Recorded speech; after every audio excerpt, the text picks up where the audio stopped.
Olá pessoal, estamos aqui para a resolução de mais uma questão do vestibular da UERJ. Essa questão foi da prova do primeiro exame de qualificação da primeira fase de 2015, né? Quer dizer, para quem iria ingressar em 2015. Hoje nós iremos resolver a questão 38. Essa questão 38, né? Vamos agora para a leitura do enunciado. Em fins do século XVI, foi feita uma das primeiras aplicações práticas de uma pilha, a decomposição da água em oxigênio e hidrogênio, processo denominado eletrólise. Já nessa época, com base nesse experimento, sugeriu-se que as forças responsáveis pelas ligações químicas apresentam a seguinte natureza. E aí temos as opções das respostas. Essa é uma questão de química, né? E onde o principal conceito abordado são as ligações químicas. Eu no outro vídeo tinha até classificado essa questão como de física por causa das respostas, né? Porque as respostas falam de energias, mas no fundo essa questão ela é de química. Então vamos para a resolução da questão, destacando algumas informações do enunciado. Primeiramente, né, vamos clarear aqui o que é a pergunta da questão. A pergunta da questão, na verdade, ele pergunta-se, né? No fundo, ele quer saber quais são as forças responsáveis, né, pelas ligações químicas. Essa é a pergunta. Ele faz uma contextualização, né? Fala da pilha, não sei o que, eletrólise, mas no fundo ele está perguntando qual é a natureza da força das ligações químicas, né? As ligações entre átomos, né, e entre as moléculas. Qual é a força que faz essas ligações? Basicamente essa pergunta é uma pergunta conceitual, né? Você, na verdade, não precisa ter muitos conhecimentos profundos, só precisa saber a natureza dessa força. E só por resumir essa questão nisso, né? Qual é a natureza da força das ligações químicas? Muita gente já deve estar sabendo qual é a resposta, né? Porque é uma das primeiras coisas que se estuda em química. Inclusive, essa é uma questão fácil, né? Que aborda um conceito básico de química, e as questões da UERJ de química têm questões bem fáceis e bem difíceis, porque química é uma matéria difícil, né? Para você fazer uma questão complicada é muito fácil. Então a UERJ tem que colocar também questões mais fáceis para poder, né, dar chance das pessoas acertarem também questões de químicas. Por exemplo, para testar conceitos básicos como é essa questão. Então, beleza. Nós sabemos que as ligações químicas, né, vamos começar eliminando duas alternativas aqui que não tem nada a ver com a questão de ligações químicas, né? Dessas opções aqui, eu primeiro queria analisar a opção letra D, gravitacional. Energia gravitacional, né? A força gravitacional, na verdade, não tem nada a ver com a ligação entre átomos e moléculas. Ela tem a ver com a atração entre massas, né? Mais especificamente, massas muito grandes, como massas planetárias, né? Sempre que você fala de gravidade, né? Esse é o aspecto de física. Você fala em atração de uma massa com a outra, mas necessariamente uma das massas tem que ser muito grande, como a Terra, né, um planeta, ou outros planetas e tal, né, que tem uma massa muito grande. Então, gravitacional não tem nada a ver, né? Magnética, na verdade, é uma força que ela pode atrair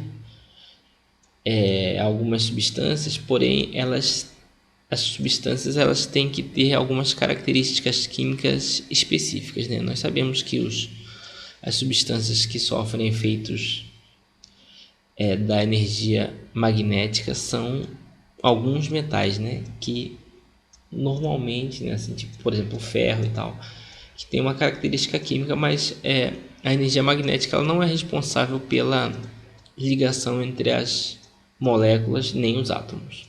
Então não é magnética. Sobrou a energia nuclear e a energia elétrica, né? Que eu não vou descartar nenhuma das duas agora, mas sabemos que, né, até quem não conhece muito química dá para perceber que essas seriam as duas opções que você poderia ficar em dúvida, se você tivesse dúvida, né? Então, beleza, vamos voltar aqui ao enunciado para destacar mais algumas informações. Ele fala assim, nesse experimento, né, você está fazendo referência ao texto do enunciado. Então vamos aqui olhar o texto do enunciado novamente para ver o que ele fala no texto que pode de repente dar uma dica para nós descobrirmos qual seria a resposta certa, se você não souber o conceito, né? Então ele fala assim, da decomposição da água, né, em oxigênio e hidrogênio e tal, e aí, dá o nome da decomposição, né, o processo químico, né, denominado eletrólise. Eu marquei eletrólise de duas cores distintas porque a própria palavra, né, já dá algumas informações. O eletro vem de eletricidade, né, porque é um processo que você força a passagem de energia elétrica pela água para poder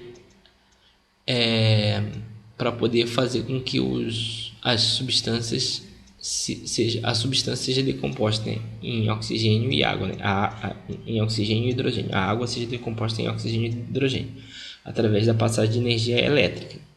E o lyse aqui, né, na verdade, vem da palavra análise, né, que é a mesma coisa que decomposição em termos de reação química, né? Decomposição ou análise é a mesma coisa, você pega uma substância e separa em duas, né? Faz uma análise. Então, eletrólise, na verdade, é uma análise da molécula de água, análise no sentido de decomposição em outras duas substâncias, que é o oxigênio e o hidrogênio. E pela própria tipo de experimento, né, que foi colocado aqui, nesse exemplo, né, nessa questão, fala-se de uma reação química forçada pela passagem da corrente elétrica na água. O que isso quer dizer? Isso quer dizer que a força que foi usada para fazer a decomposição, no caso de uma molécula, né, da substância água para outras moléculas do oxigênio e do hidrogênio, foi a força de natureza elétrica. Então, por aqui a gente já sabe que, já consegue ver que, pelo exemplo do experimento, a força que foi usada foi a força elétrica, né? Pilha, né? Pilha tem energia elétrica, então tá. Então, por aqui a gente já tem uma dica aí de qual seria a resposta. Mas antes de concluir a questão, eu queria fazer aqui uma revisão, né? Para você ter claramente o conceito de por que as ligações químicas são baseadas em uma energia de natureza, uma força de natureza elétrica. Então vamos recapitular aqui rapidamente as ligações químicas, né? Quando a gente fala de ligação química, a gente está falando de ligação entre moléculas e átomos. E o átomo, né, ele é formado, como todos sabem, de um núcleo e da eletrosfera, né? O núcleo tem alguns componentes e a eletrosfera tem outros componentes, né? Sendo que desses componentes do núcleo da eletrosfera, alguns deles têm carga, né? O núcleo é formado de prótons e nêutrons, mas os que têm carga elétrica são os prótons no núcleo, né, com carga positiva, e os elétrons que se localizam na eletrosfera, que tem carga negativa. E a gente também sabe que tem alguns outros conceitos, né, em relação à eletrosfera. A eletrosfera ela é dividida em alguns pedaços, né? A eletrosfera é onde os elétrons ficam rodando em torno do núcleo, né? E ela é dividida inicialmente foi dividida em 7 camadas, né? Aquelas camadas K, L, M e tal, e assim vai. E essas camadas foram divididas em subcamadas ou subníveis, né? Porque as camadas não podem ser chamadas de níveis, que são os famosos 4 subníveis eletrônicos, que é o S, P, D, F. Essas subdivisões da eletrosfera fazem com que a gente, na verdade, pegue um átomo, né? Supondo o átomo do oxigênio, tem 8 prótons e 8 elétrons. Na verdade, a quantidade de prótons não vai dizer muita coisa, porque os prótons estão todos no núcleo lá, né? Mas a quantidade de elétrons, sim, vai dizer, porque a gente vai ter que subdividir esses 8 elétrons nas camadas para saber como é que eles estão organizados, né? No caso, 2 vão ficar na K e 6 vão ficar na L. E aí a gente começa a introduzir o conceito de camada de valência, né? O que é a camada de valência? É a camada de valência, ela deve ter 8 elétrons para se estabilizar, né? A última camada e tal, ela deve se estabilizar com 8 elétrons. E a partir da divisão da quantidade de elétrons nas camadas, né, e nos subníveis, que você vai ver assim, a camada de valência, né, a última camada, ela tem, no caso do oxigênio, apesar do oxigênio ter 8 elétrons, ela na camada de valência só tem 6. Então você vai saber a valência, né, ou como o oxigênio vai poder fazer ligações químicas com outros átomos baseado na informação da camada de valência, né? A camada de valência do oxigênio tem 6 elétrons no estado fundamental. Então ele precisa fazer 2 ligações pelo menos para se estabilizar. Essa informação é que vai te dizer, né, todas as outras possibilidades de ligações entre elétrons. Então, no fundo, a gente chega à conclusão que quem define como as ligações dos átomos vão ser feitas, as ligações químicas, são a quantidade de elétrons, né, baseado na divisão de camadas, de subníveis e da camada de valência. Beleza? Então, aqui recapitulando, né, para quem já estudou já sabe, ou quem nunca viu, dá uma olhada aí. Aqui são as quantidades máximas de elétrons nas camadas, né, ou nos níveis, né, são os 7 níveis aí, K, L, M, N, O, P e Q, né, atualmente conhecidos.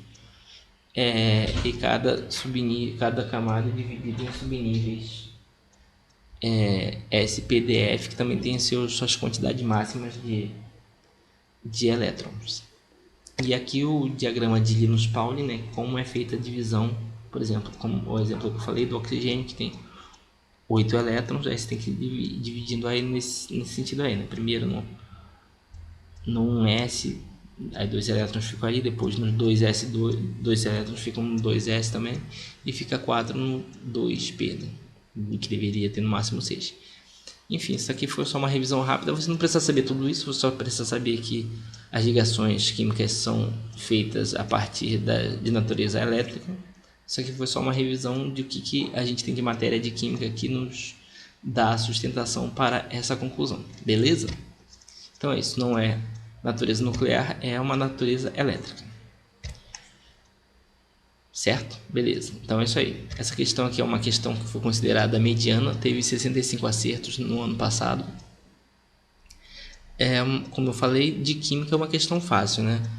Ela só aborda um conceito sem você ter que saber muitas informações. Por exemplo, essa revisão aqui que eu fiz das camadas, você nem precisa saber esse detalhe de informações para resolver essa questão, só precisa saber o conceito. Por isso é uma questão considerada fácil, mas eu aproveitei a questão para recapitular esses conceitos.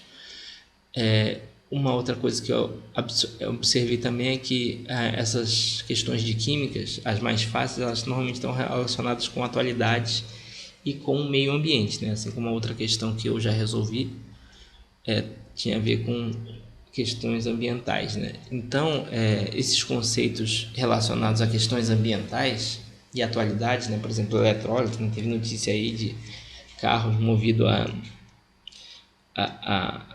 a base de reações de eletrólise, né? A base de combustão de hidrogênio, e também teve outras matérias aí que eu acabei pesquisando para poder fazer esse vídeo, que falam de preocupações ambientais, e os conceitos químicos ajudam muito no surgimento de novas ideias para tentar melhorar as questões ambientais. Então, essa é uma dica que eu deixo para vocês, que vocês fiquem ligados nesses assuntos, né? Química relacionada com questões ambientais, porque essas questões tendem a ser temas considerados importantes para o ERJ, para questões mais fáceis. Beleza? E dá uma estudada também em eletrólise, né? Se você não conhece, para ter uma ideia melhor, fortalecer esse conceito. Ligações químicas, dá uma procurada nos vídeos aí no YouTube, né? Provavelmente o YouTube mesmo vai relacionar esse vídeo com outros vídeos de eletrólise. Então é isso aí, pessoal. Essa é a resposta. Essas são as considerações, né? As recapitulações. Se você gostou do vídeo, dá um ok aí, dá um like aí, inscreva-se no nosso canal. E coloque sugestões de novas questões nos comentários aqui do vídeo, ou então siga-nos no Twitter nesse endereço aí que está aparecendo no vídeo para vocês. Falou, pessoal? Então tá, até a próxima.